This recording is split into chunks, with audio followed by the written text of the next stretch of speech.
Hello everyone and welcome to Ask Uncle Buck. I'm your host, Uncle Buck. You got big buck questions, I got big buck answers. So this week we got 6 questions and not a lot of time to do them. So I'm going to dive right in. We're going to start out with Shaun Coonan, however you pronounce your name, sorry Shaun. What would you say if your fiance wanted to go camping with another chick on Saturday night without you? Be safe. Edit, your girl is hot and her friend is too. And single. The weather is also hot. Great. Got a hot fiance. Stay cool, babe. Follow-up bonus. According to White Sharia, what is that? No, I don't like that. Should I make them share a tent if they won't let me go? Listen, man, you're thinking about this the wrong way. You're thinking about the going camping with 2 hot chicks angle. Okay, I get that. Here's my thoughts on it. Eventually, this fiance is going to be your wife, and eventually you're going to want to go camping with the boys. You let this chick go. You let your fiance go camping with her bestie, and then you've got leverage for later, man. You can go camping. Because believe me, when kids come along, you're gonna need that leverage. David Hopkins, hey, it's my buddy David. Gentlemen, if you and I were to release a B-52 style single, what would the lyrics be? I have no idea, man. What are the B-52s? I love the B-52s for one. I know that's weird, but I love the B-52s. So if I were going to release a single with David doing vocals, because of that amazing voice of his, what would the lyrics be about? I don't know, probably something food related. Like, pintos and cornbread, pintos and cornbread. That would probably be, I don't know. Although they did butter beans, so that'd probably be a little weird. Fried okra, which I don't really eat. My buddy Duardo has the next one. You can only listen to one of these albums for the rest of your life. Which will it be? Slayer, Rain and Blood, or Metallica, Kill 'Em All? Slayer. Because Rain and Blood is an awesome song. Rain and Blood. Alright. From Paul Malone, he's in a couple of good ones. What's up, Paul? Thank you for the questions, buddy. What's it cost generally to have a recliner reupholstered? I've got one with sentimental value that needs work.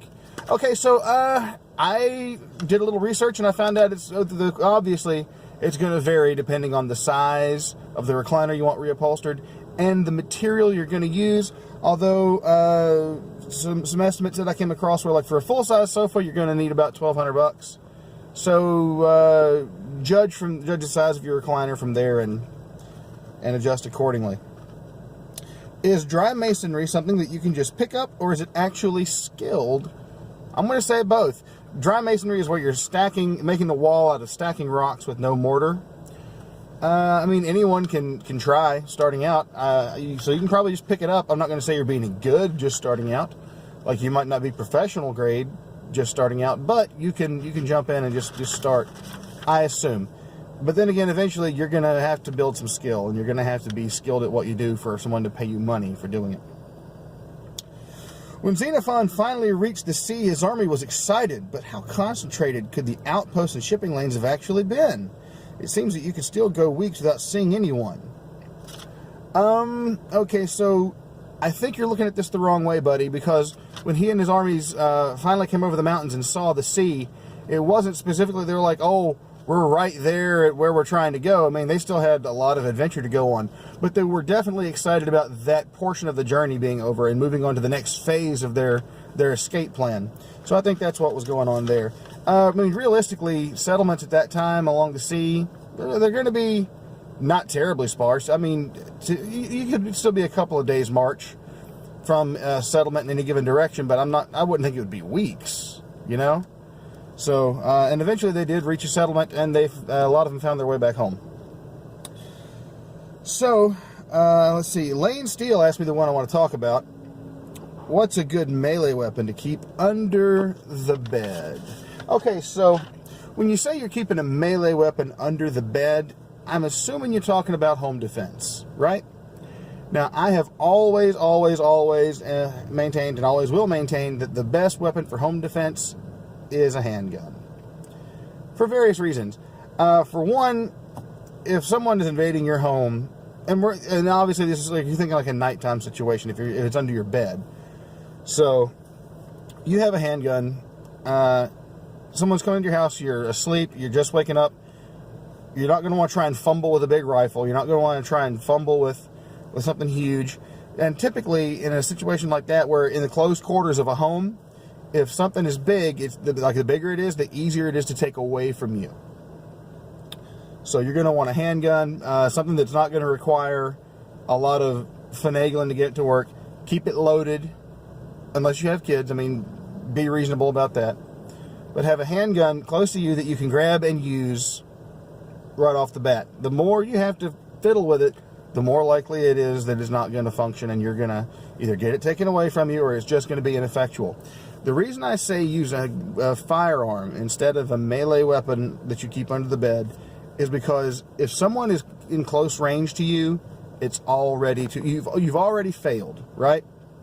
So by the time someone is close enough that you can hit them with the weapon, they can hit you with a weapon. You never, ever, ever, ever want to fight fair. Never fight fair.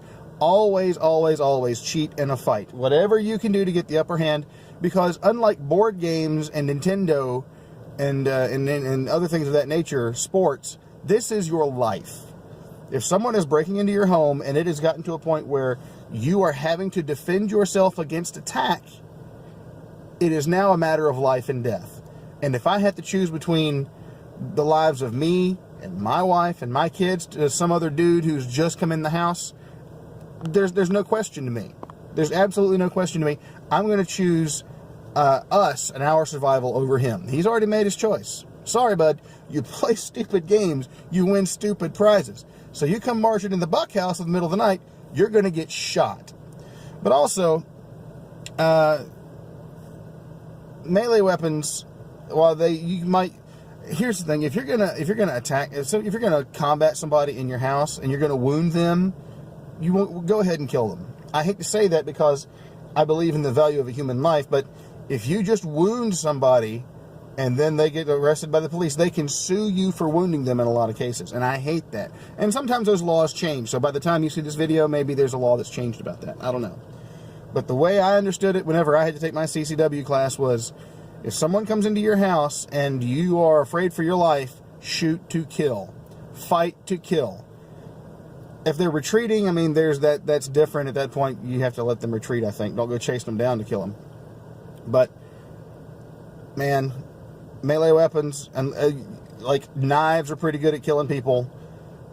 If you have a blunt object, you're going to have to beat someone to pieces to kill them, unless you hit them in the head really good. Or like hit them in the windpipe and crush it or something.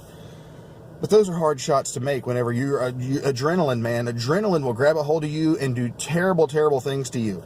Try aiming a gun during an adrenaline rush. That's why a lot of like the self-defense guns are not guns that you are terribly accurate. They're just, you point the thing at whatever close range you're at and just squeeze the trigger as many times as you can until the magazine is run out, because man, your fine motor skills go away when the adrenaline hits. So try the fine handling of a knife whenever someone's coming at you. You're just going to be slashing. If you insist on having some sort of a melee weapon to fend off a home intruder, which, for the record, I'm against, have a gun. There are companies that make such things as home defense, like basically small aluminum bats with knobs, all of them, they're knurled or whatever. Clubs. They're essentially home defense clubs. Some of them have stun guns in them. Some of them have flashlights. Because in your home, unless you have a pretty big house, the amount of swinging room you're going to have, pretty limited. So you're going to want to have something that's a pretty limited range, but a lot of impact, so that when you swing, you're not getting caught on the walls, you're not getting caught on furniture, and when you connect, that's a lot of thump. My last thought on the topic is this, and I'm going to surprise a lot of people by saying this: one of the most effective self-defense tools you can have in the dark is a really, really, really bright flashlight. Because you blind somebody, they are effectively neutralized.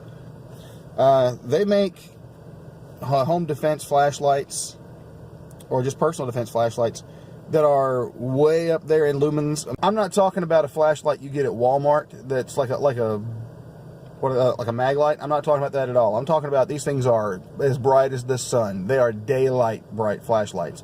So if someone's in your house at night, they come charging in, and you hit them with a bright beam of light right in the face, they can't see anything. And they're not going to see anything for a while because their eyes have been dilated, adjusted for the dark.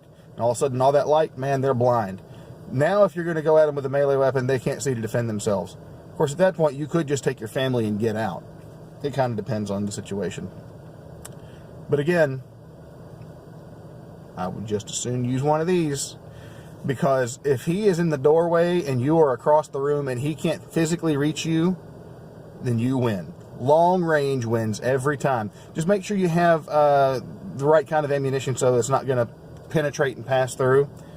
So any sort of hollow point, thing like that, something's going to go inside, expand, and stop inside the guy's body. Again, that's really morbid, but man, you don't want to risk. If you got kids in the other room, you don't want a full metal jacket passing through and going through your wall and hitting a kid. So a lot of people talk about shotguns, but again, if that guy manages to get close, snatch that gun away from you, now that's his gun, now you're boned. So anyway, thanks for the question, man. I really appreciate that. So this has been Ask Uncle Buck. I've been your host, Uncle Buck. You had big buck questions. I had big buck answers, and we'll catch you next time. Bye-bye.